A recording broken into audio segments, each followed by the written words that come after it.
Assalamualaikum warahmatullahi wabarakatuh.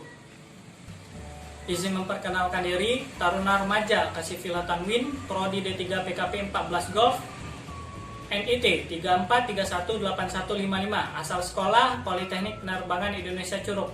Dalam video ini, saya akan menjelaskan tentang apa itu kebakaran, penyebab kebakaran, teori segitiga api, serta cara penanggulangannya, kelas-kelas api.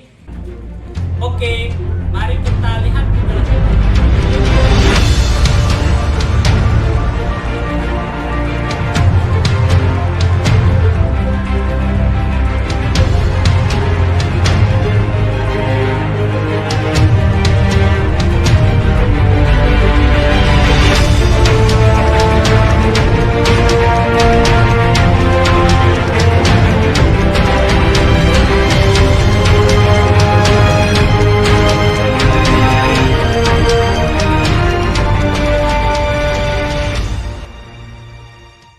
Apa itu kebakaran? Kebakaran adalah suatu nyala api, baik kecil atau besar pada tempat situasi yang tidak kita kehendaki, dan di mana situasi bangunan pada suatu tempat seperti rumah, pemukiman, pabrik, pasar, gedung, dan lain sebagainya dilanda api yang menimbulkan korban dan kerugian.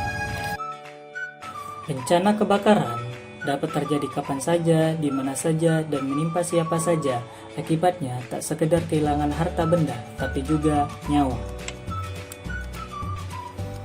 Ayo kita cegah kebakaran.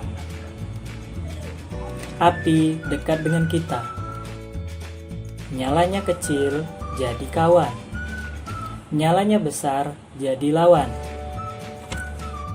Nah, ada baiknya kita mengenal bagaimana terjadinya api. Api adalah suatu proses kimia, yakni proses oksidasi cepat yang menghasilkan panas dan cahaya. Api dapat terjadi karena bergabungnya tiga unsur yang dikenal dengan teori segitiga api. Ketiga unsur tersebut antara lain material atau bahan yang mudah terbakar seperti kayu, kertas, dan bensin. Udara sebagai zat pengoksidasi. Panas sebagai pemicu atau penghasil panas. Pertama, udara dapat dihilangkan dengan melakukan pengisolasian. Kedua, menghilangkan panas dengan pendinginan. Ketiga, bahan atau material dapat dibatasi dengan pemisahan atau penguraian. Pada intinya, api akan padam jika salah satu unsur pembentuk api dihilangkan. Penyebab kebakaran tertinggi salah satunya akibat kelebihan beban listrik. Dalam beberapa kesalahan kita memperlakukan listrik di rumah, diantaranya akibatnya adanya arus pendek listrik, penumpukan stop kontak, pemakaian listrik yang melebihi beban, adanya kabel bocor, peralatan listrik yang tidak standar, memodifikasi sekring atau MCB, adanya penyambungan yang buruk. Jadikan listrik sebagai kawan dengan cara tidak meninggalkan peralatan listrik seperti setrika, kipas angin, penahan AC dalam kondisi menyala atau terhubung pada saklar listrik. Tidak melakukan pergantian sekring pemutus arus induk tanpa izin petugas PLN. Jangan menumpuk stiker atau colokan listrik terlalu banyak karena bisa mengakibatkan konsleting listrik. Jangan menggunakan material listrik yang tidak memenuhi standar walaupun harganya murah. Pilihlah yang bersertifikat Sistem Pengawasan Mutu atau SPM. Gunakan jenis dan ukuran kabel sesuai peruntukan dan kapasitas hantar arusnya. Hindari pemakaian listrik secara ilegal karena di samping membahayakan keselamatan jiwa, juga termasuk tindak kriminal yang bisa dipidana. Anda perlu mengenal kelas-kelas dan alat atau media yang digunakan untuk memadamkan api saat kebakaran, yaitu kelas A. Kebakaran yang digolongkan dalam kelas ini disebabkan oleh benda-benda padat seperti kertas, plastik, karet, dan busa. Media pemadaman yang bisa digunakan antara lain air, karung gondi yang dibasahi, dan alat pemadam kebakaran atau APAT. Kelas B. Penyebab kebakaran ini adalah cairan yang mudah terbakar seperti bensin, solar, minyak tanah, spiritus, dan alkohol. Media pemadaman yang bisa digunakan antara lain pasir dan alat pemadam kebakaran. Dilarang memakai air untuk jenis ini karena akan mempercepat rambatan api.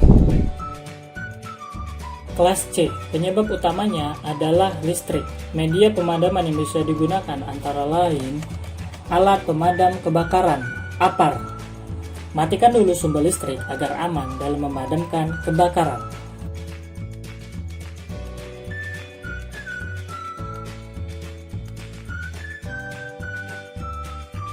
Mengenal APAR, alat pemadam api ringan. Lalu, bagaimana cara menggunakan APAR? Tarik untuk membuka kunci pengaman. Arahkan semprotan ke sumber api. Tekan tui lalu semprotkan menyapu kanan, kiri, jangan terputus-putus. Saat digunakan, pastikan tabung APAR dalam posisi tegak. Jaga jarak kita dengan sumber api, pastikan minimal jarak 2 meter. Perhatikan arah angin semprotan APAR, mengikuti arah angin langsung ke dasar sumber api. Setelah digunakan, isi penuh tabung APAR agar bisa digunakan kembali dan kembalikan APAR ke tempatnya. Penempatan APAR mudah terlihat, mudah terjangkau, tidak terkunci, tidak terkena sinar matahari langsung, dan tidak lembab.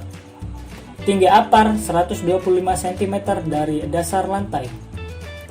Lakukan pengecekan rutin untuk memastikan APAR selalu dalam kondisi siap pakai.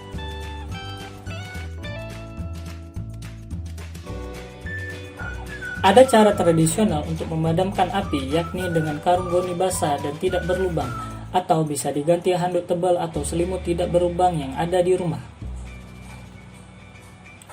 Basahi karung ke dalam air sampai benar-benar merata.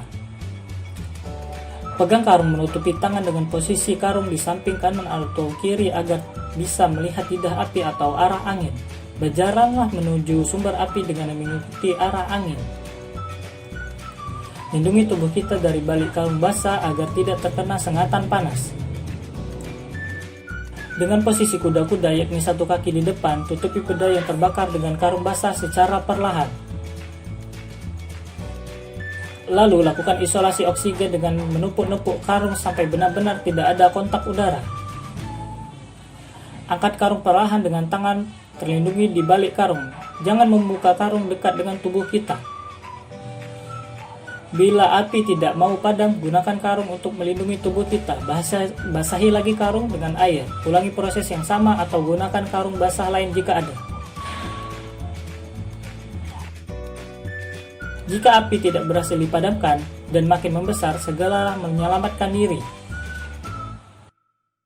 Cara yang sama juga bisa digunakan untuk menyelamatkan anggota keluarga, meninggalkan kobaran api. Semua kebakaran bermula dari api kecil. Jangan biarkan ia membesar dan merugikan kita semua. Demikian video dari saya. Semoga bermanfaat. Saya akhiri. Assalamualaikum warahmatullahi wabarakatuh. Is it too much to ask for?